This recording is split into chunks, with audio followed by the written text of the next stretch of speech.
And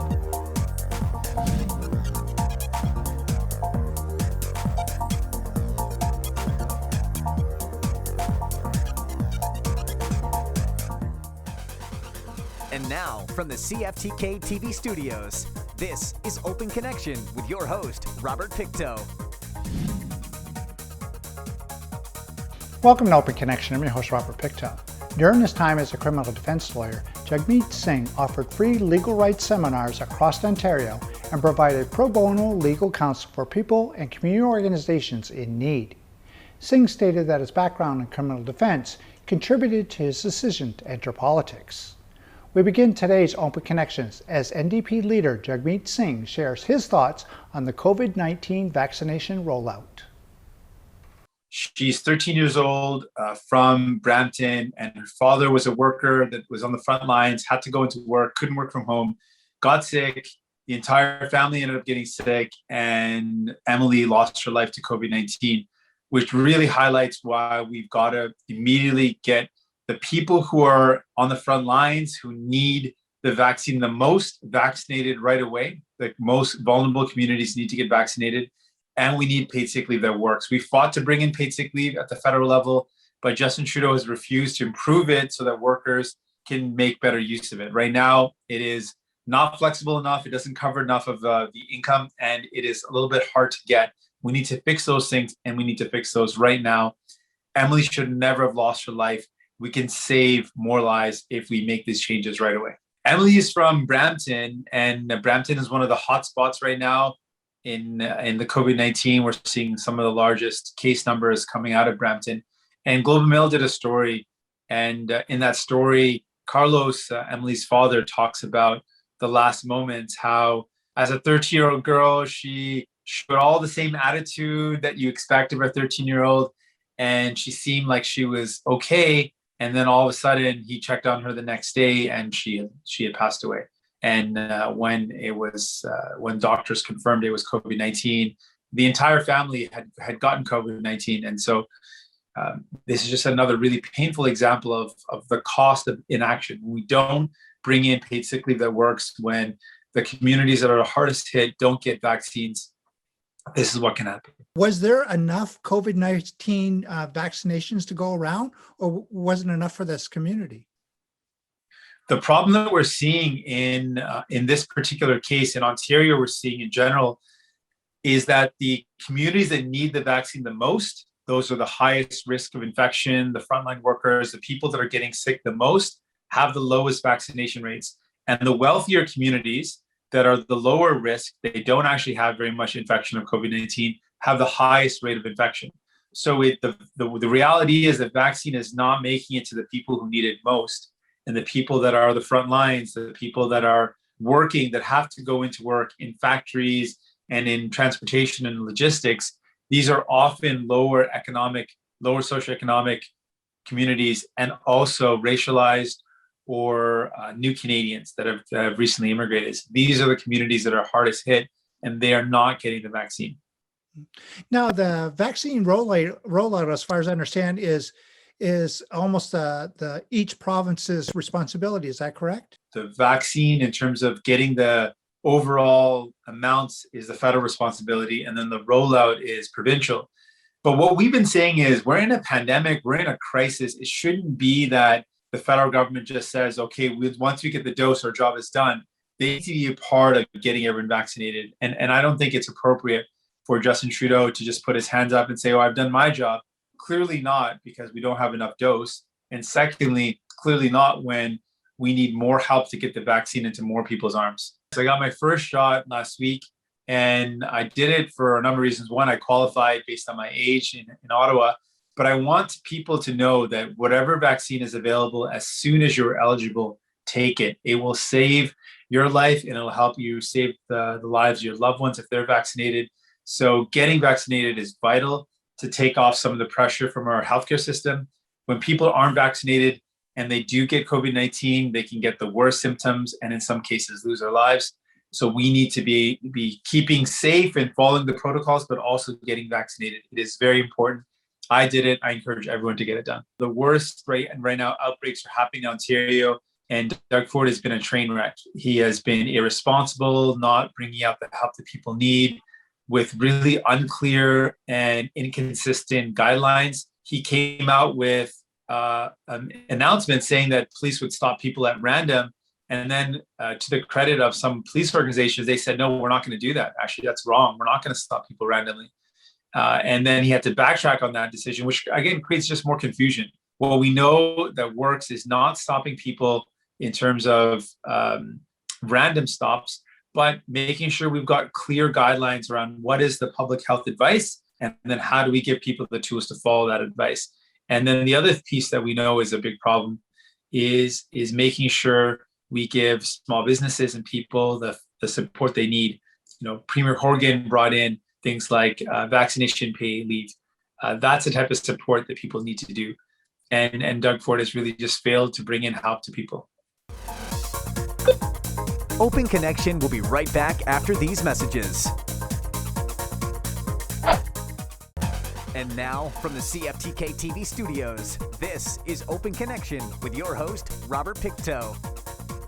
Thanks for staying with us. Recently, the British Columbia government placed travel restrictions to stop the spread of COVID-19 and variants of concern. Under the Emergency Program Act, the order combines BC's 5 health authorities into 3 regions.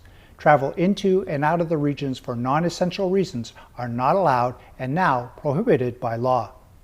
Let us return to the conversation as NDP leader Jagmeet Singh shares his thoughts. There was concerns in BC that people were heading out to different communities for tourism or for just leisure. And the concern is that the spread was increasing. So to stop that spread, the different steps were taken. And that's an important thing to do, to acknowledge that there's communities that are ill-equipped. They don't have the hospitals. They don't have the infrastructure. They don't have the services in place. They don't have the ventilators in place. So what Vancouver and the Lower Mainland can do versus what more remote or more rural communities can do in terms of responding to a pandemic is very different. And so acknowledging that, we've got to make sure we're not overburdening our healthcare systems by people going into areas and bringing potential spread to communities that don't have the resources to deal with it. That's an important decision to make based on the advice of the public health experts.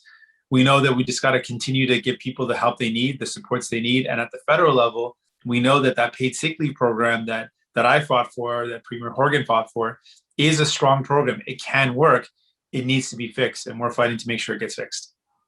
Now, could you update us on that federal paid sick leave policy? Certainly. So we acknowledge off the bat that no worker should have to go into work sick. But the reality is, a worker that has to make the choice to go into work sick or stay at home, if they're not getting paid sick leave, that means they have to choose between getting paid and putting food on the table or paying their bills, or staying at home and not having any pay, which could jeopardize not being able to put food on the table, or it could jeopardize their housing. They may not be able to make their rent or their house payment. So we decided we need to fight to get some direct support to people who get sick in this pandemic so they can stay home. We've got a program that people can apply for right now at the federal level.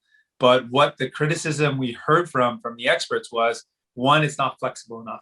Some people need to take a couple of days off to figure out if their symptoms are resolving, if they're actually getting better or not. And they don't want to take 5 days at a time, which is what the federal program requires. We asked Justin Trudeau, let's make it more flexible so people can take a couple of days off if they need to.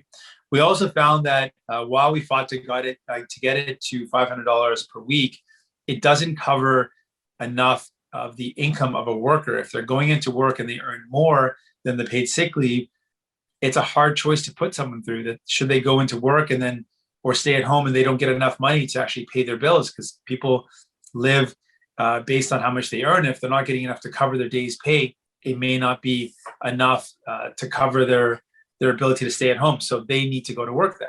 So we said it's got to be higher amount. And the third thing that's a problem is the flexibility or the barriers to getting it. Sometimes it takes too long. Sometimes you have to apply and it takes far too long to get it. And people are living paycheck to paycheck. They can't afford to wait. So those are the 3 big things that we want to change. The program is there. You can apply for it. There's a portal online. It's accessible, but it needs to be made better. And those 3 things are what we need to improve so that workers really, at the end of the day, can stay at home and not worry about going into work sick and not worry about not getting enough pay to pay their bills. And I guess it brings up an important point, and that is those that this hits the hardest are our frontline workers that, in essence, not giving them the time off almost perpetuates the spreading of COVID. Is that correct? That's exactly it. There's a lot of workers that can work from home and a lot of workers that have the flexibility that if they do get sick, they can easily take a day off and work from home. Even if they go into the office, they can stay at home and continue to get paid, no problem. But there are a lot of workers, particularly the most essential, the ones that go into work in factories, whether it's in transportation, in food, they have to physically be at work. And if they get sick, they have to make this really impossible choice. They look at their reality and say, well, if I don't go into work, I'm not getting paid. And if I don't get paid and I miss 2, 3 days, 4 days, a week of pay, that means I'm not going to be able to have enough money at the end of the month to pay my bills, whether it's the house and rent, or whether it's their food bills, or whether it's any other bill they have to pay. That is a reality for frontline workers who have to go into work and can't work from home. They're the ones that are getting sick. They're getting sick at work, and they need to have paid sick leave. In a pandemic, it seems very obvious to me that that should be the solution. And the federal government, Justin Trudeau, has a plan. We fought and got them to put a plan forward. It's there, but it's just not working. It was budgeted for a couple $2 billion in terms of how many people would use it, but it's only so far been used to about a $400 million mark, meaning that it's not getting enough use. What was marked, what was anticipated is not actually happening because it's not working. And so we need to make it better. And Justin Trudeau has failed to do so. And we've been calling on him to make it better so that we can save lives. And what would be those things that we could do, that you could do to make it better? Just those same things. It's got to be more flexible so people can take it in a daily, couple of days at a time, not have to take the 5-day time. It has to be more money. So it has to be enough to cover a worker's salary that they would have earned at work. And it's got to be easier to access. So speeding up the how quickly they can apply and receive it, even going through employers. If there's an employer that's willing to continue to pay the worker and then the employer makes the application, we just have to find a way to streamline it, make it faster. We did that with CERB. It can be done. Right now, Justin Trudeau is dragging his feet and not doing it so it's necessary.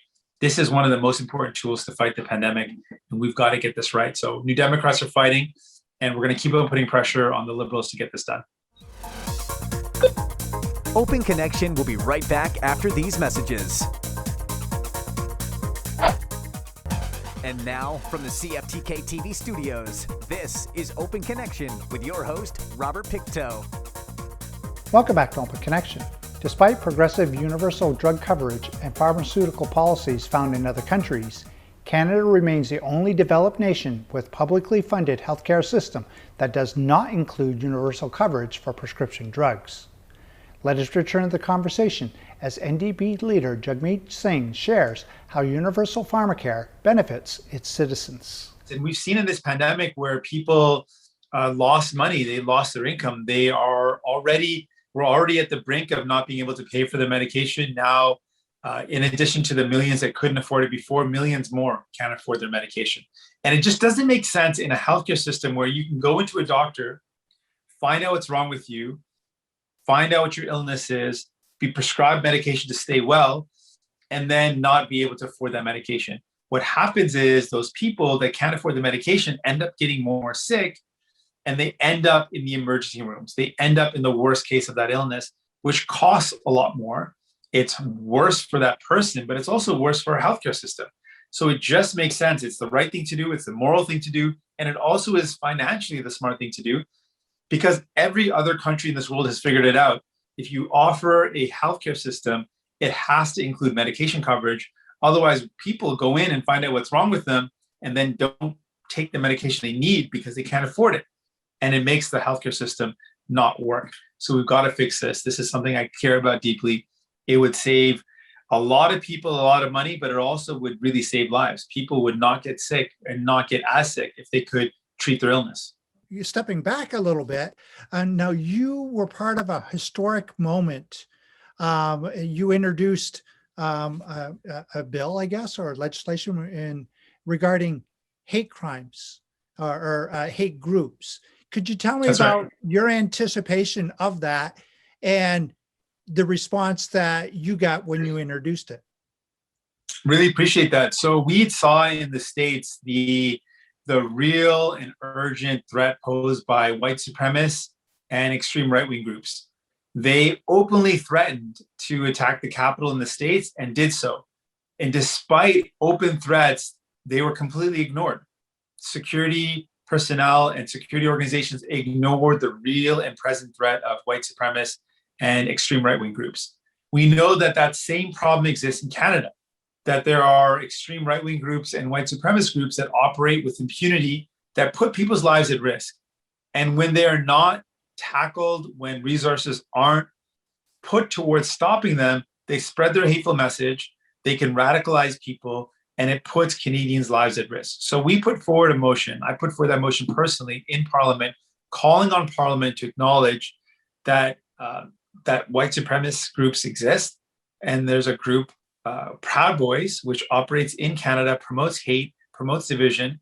And that group was founded by Canadians, operates in Canada. It needs to be banned. And I don't believe it is the role of parliamentarians or elected officials to designate which groups should be banned or not. Experts that know the risks should make that assessment and make that decision. But when the experts are ignoring real threats because of systemic racism, which means they ignore white supremacists or they ignore extreme right-wing groups, then yes, we have to step in and say, you're ignoring the groups that are the real threats. They need to become a priority and they need to be labeled as such. So we pushed for it. We got lots of signatures in an online campaign as well. Over 100,000 people signed our campaign to get the Proud Boys listed as a terrorist group. And we won. The Ontario or the Liberal government made the announcement in Canada that they would designate the Proud Boys as a terrorist group and work towards labeling and dismantling the other white supremacist groups. This is a big victory because for a long time, we knew that these groups were hurting Canadians, dividing Canadians, and a real threat of violence against Canadians. So to see that step being taken was really important because it was one step in the right direction, acknowledging the systemic racism that meant that these groups were ignored for so long. Now the resources will be applied to tackling those groups that present a real threat. Open Connection will be right back after these messages. And now, from the CFTK-TV studios, this is Open Connection with your host, Robert Pictou. We don't want hatred to ruin a positive event. So let's show people how we would treat someone with love. We welcome you. Everyone in this room loves you. We all support you. We believe in your rights. We all believe in your rights. This room is a room filled of people that are loving and that will support you, but this isn't the best way to do it, but it's okay, we're gonna talk some more. Jagmeet Singh is a strong advocate for equality. Recounting a personal experience where he was a subject of racial profiling, Singh has strongly supported legislation for a federal ban on carding, calling the practice a form of systemic racism. In his final segment of Open Connection, Jagmeet shares some of his experiences. As a kid, I was known as Jimmy. Jimmy was my name for a good chunk of my childhood until I was about 7 years old. And I decided I wanted to use my traditional name. My full name included my traditional name. I just didn't use it. As a kid, didn't. And I thought, that's who I am. I want to use that name. I like my name, Jagmeet. And I remember getting bullied because of my name, getting bullied because of the color of my skin, getting physically attacked when I started wearing a turban. And so I've experienced a bit of what that hatred looks like. And it's taught me a couple of things. One is that we're not alone. So many people get targeted for who they are. Indigenous people face it all the time. Racialized people, Black people face it all the time. Women face discrimination based on the way they look, based on their gender. We know the LGBTQ community, the two-spirited community, gets treated differently and gets attacked because of who they are. So I really believe hate is like a fire. It is not confined, it spreads. Once allowed to take hold, it will take hold and then start to spread. So we all have a collective responsibility to stop it in its tracks and not let it spread. And I've experienced a bit of it. I know many Canadians have, many people have, and that we can together stand up against it and say that type of hate, that type of bullying, that way of thinking is just not welcome here. And you did something unique just recently. You went and talked with students at Ryerson. Is that correct? I did. Yeah, we had a Democracy Forum event, and I got to answer some questions from young students or university students. And sorry, there we go. And what were some of the, I guess the general feeling of what the young people are looking for in some of our leaders? Well, I always believe this, and young people continue to show this, and in the questions, they show this again. Young people have been at the forefront of social justice movements throughout history.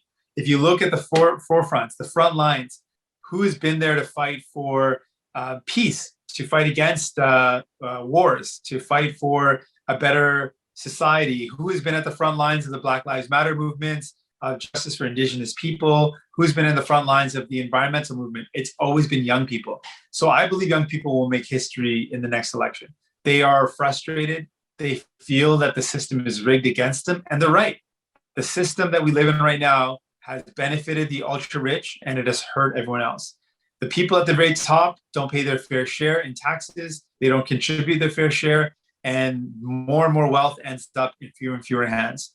That is what's going on. Young people today are the first generation where it is harder to own a home, to raise a family, and to find a good job coming out of university or college or even high school, whereas previous generations could have done that. So they're frustrated, they're upset, they're looking at the housing crisis, they're looking at the environmental crisis, they're looking at the isolation they felt in this pandemic and looking at the mental health impact on them. And they are frustrated. They want to see change. But the hopeful side of it all is young people are optimistic. Though they feel like the system is rigged against them, though they feel frustrated, they also have this optimism that if we do things differently, we can actually fix these problems. And that to me is the shining hope, is that young people still are optimistic about the changes that we can bring in that will make things better. And of course, one of the big questions that you've been fielded recently is regarding whether the NDP are going to trigger an election. What is your response to that question? Very important question. In this third wave, with record numbers of cases in Ontario, with cases rising across the country, with younger and younger people getting sick, and the really horrible story of Emily, 13-year-old girl who died to COVID-19, we're seeing that this pandemic is getting more and more serious. Canadians were asked the question. People said in a public poll, what's your opinion to Canadians around an election right now? They said two things clearly. It would be unsafe for people, and it would be unfair to people. People might not vote or participate because they're afraid of getting sick, and that would be unfair. So because of what they said, we have been very firm. We will not, New Democrats and myself as leader, we will not trigger an election while we are fighting this pandemic. At a minimum, everyone needs to get vaccinated first. And only when that happens can we even consider an election. So we're going to keep on fighting to make sure people get help, get the supports they need, but we will not be triggering an election. Thank you for joining us for this episode of Open Connection. The greatest distance in the existence of man is not from here to there, but the connection from his mind to his heart. If we can conquer that distance, we can soar like an eagle and realize our immensity within. I'm Robert Pictou.